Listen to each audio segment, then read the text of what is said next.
ਜਿਹੜੀ ਕਿਆਦਤ ਆਂਦੀ ਹੈਗੀ ਉਹਨੂੰ ਜਾਂ ਤੇ ਮਰਵਾ ਦਿੰਦੇ ਨੇ ਤੇ ਜਾਂ ਉਹਨੂੰ ਜੇਲ੍ਹ 'ਚ ਕੈਦ ਕਰ ਦਿੰਦੇ ਹੈਗੇ। ਇਮਰਾਨ ਖਾਨ ਸਾਹਿਬ ਉਹਨੇ ਵਾਮ ਦੇ ਸੋਚਿਆ ਨਾ ਸਾਰਾ। ਕਿੰਨੇ ਸੋਚਣਾ ਵੇ ਕੀ ਬੰਦਾ ਹੈ ਬੱਬਰ ਸ਼ੇਰ ਸਾਡਾ ਜੇਲ੍ਹ ਵਿੱਚ ਬੰਦ ਸਰਕਾਰੀ ਮੁਲਾਜ਼ਮ ਨੂੰ ਮਿਲਦੇ ਪਏ ਨੇ। ਤੁਹਾਡੇ ਕਿੱਥੇ ਪਹੁੰਚਣਾ ਜਿਹੜਾ ਨਾਂ ਲੈਂਦਾ 2 ਕਰੋੜ ਦਾ ਜੁਰਮਾਨਾ ਹੈ, ਜਿਹੜਾ ਨਹੀਂ ਲੈਂਦਾ ਤੇ ਭਾਗੀ ਹੋ ਫਿਰ ਅੰਦਰ। ਤੇ ਕੀ ਆਖੋਗੇ ਹੁਕਮਰਾਨਾਂ ਆਖਣਾ ਕੀ ਹੈ, ਬਸ ਦੁਆ ਹੀ ਦੇ ਸਕਨੇ ਆ ਅੱਲਾ ਇਹਨਾਂ ਨੂੰ ਹੋਰ ਤਰੱਕੀ ਦੇਵੇ, ਹੋਰ ਸਾਨੂੰ ਲੁੱਟਣ ਮਾਰੇ ਬੰਦਿਆਂ ਨੂੰ। ਕਿਹੜਾ ਹੁਕਮਰਾਨ ਜਿਹੜਾ ਆਵਾਮ ਦਾ ਸੋਚਿਆ ਹੋਵੇ ਕਦੀ ਕਿਸੇ? ਕਿੰਨੇ ਸੋਚਣਾ ਵੇ ਕੀ ਬੰਦਾ ਹੈ ਬੱਬਰ ਸ਼ੇਰ ਸਾਡਾ ਜੇਲ੍ਹ ਵਿੱਚ ਬੰਦ। ਤੁਹਾਨੂੰ ਪਤਾ ਤੇ ਹੈ ਕਿ ਉਹ ਬੰਦੇ ਇੱਕ ਨਾਂ ਲਿਆ ਤੇ ਉਹਦੇ 2 ਕਰੋੜ ਪੈ ਗਏ। ਉਹ ਨਾਂ ਲਈਏ ਤੇ ਫਿਰ ਮਾੜੇ ਬੰਦੇ ਫਿਰ ਮੋਟਰਸਾਈਕਲ ਹੀ ਇਹ ਲੈ ਜਾਣਗੇ।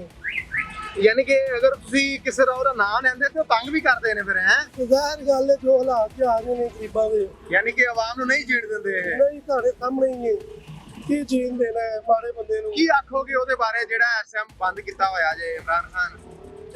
ਅਸੀਂ ਕੀ ਕਹਿ ਤੁਸੀਂ ਨਾਂ ਵੀ ਲਈ ਆ ਰਹੇ ਮਾੜੇ ਬੰਦੇ ਮੈਨੂੰ ਚੁਕਵਾਓਗੇ ਤੁਸੀਂ।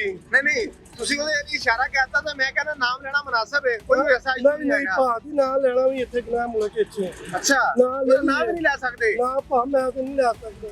ਅੱਛਾ ਮਾੜੇ ਜ਼ਿਆਦਾ ਰਾਤ ਮਾੜੇ ਨੇ ਤੁਹਾਡੇ ਸਾਹਮਣੇ ਹੀ ਹੈ। ਹਾਂ ਜਿਹੜਾ ਨਾਂ ਲੈਂਦਾ 2 ਕਰੋੜ ਦਾ ਜੁਰਮਾਨਾ ਹੈ, ਜਿਹੜਾ ਨਹੀਂ ਲੈਂਦਾ ਤੇ ਭਾਗੀ ਹੋ ਫਿਰ ਅੰਦਰ। ਅਸੀਂ ਤਾਂ ਦੁਆ ਹੀ ਦੇ ਸਕਨੇ ਹਰ ਪਾਸੇ।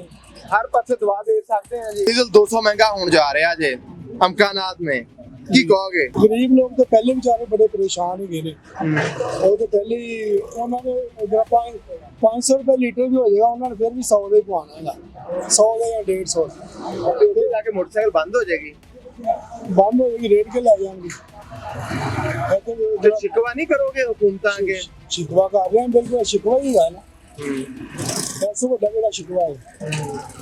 अच्छा ਤੇ ਕੀ ਕੋਈ ਲੀਡਰ ਆਇਆ ਜਿਹਨੇ ਆਵਾਮ ਦਾ ਸੋਚਿਆ ਹੋਵੇ, ਜਿਹਨੇ ਕਿਹਾ ਹੋਵੇ ਕਿ ਯਾਰ ਇਹ ਮਹਿੰਗਾਈ ਨਹੀਂ ਹੋਣੀ ਚਾਹੀਦੀ, ਕੋਈ ਆਪਣੀਆਂ ਯਾਸ਼ੀਆਂ ਘੱਟ ਕਰੀਏ?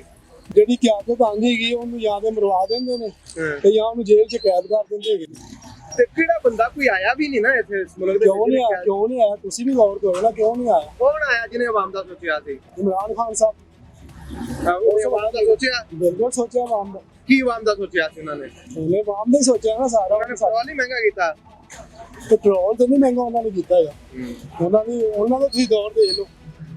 ਤੁਹਾਡੇ ਮੁਤਾਬਕ ਉਹਨਾਂ ਨੇ ਆਵਾਮ ਦਾ ਸੋਚਿਆ ਸੀ? ਹਾਂ ਬਿਲਕੁਲ ਆਵਾਮ ਦਾ।